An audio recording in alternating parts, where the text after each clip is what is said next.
Welcome to a quick tutorial on how to draw and configure areas in the ShowrunnerHUB using floor plans. Here we have Showrunner University and Chief Elementary floor plan, which is mostly built out, but I'm going to show you how to draw an area in the playground. So go ahead and click on the settings gear and the add area icon, and that's going to pop up your vertex that will allow you to begin drawing and creating points.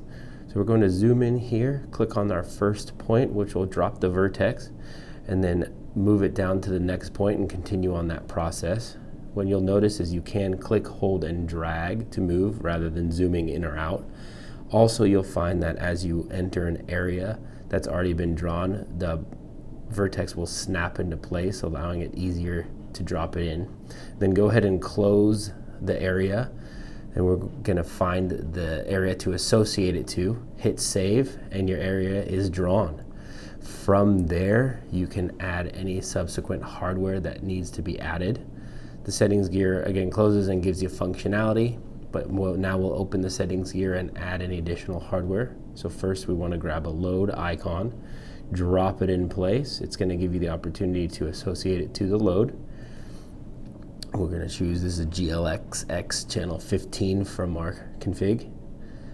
We can choose the size and save the load, and there you have the load as a representation of where it is. You can also move it by editing layers, and that's going to allow you to move your load wherever you like it to be. Also, you'll see all the other vertices that pop up within the screen. They can all be edited and adjusted to make sure everything's drawn correctly. Next, we will grab a keypad. We can go ahead and drop the keypad where the keypad is located on the site.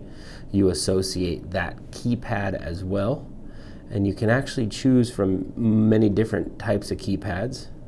Again, you can move it and resize it. Just click on it to resize, click on the edit layer button to move it wherever you like, and then go ahead and finish.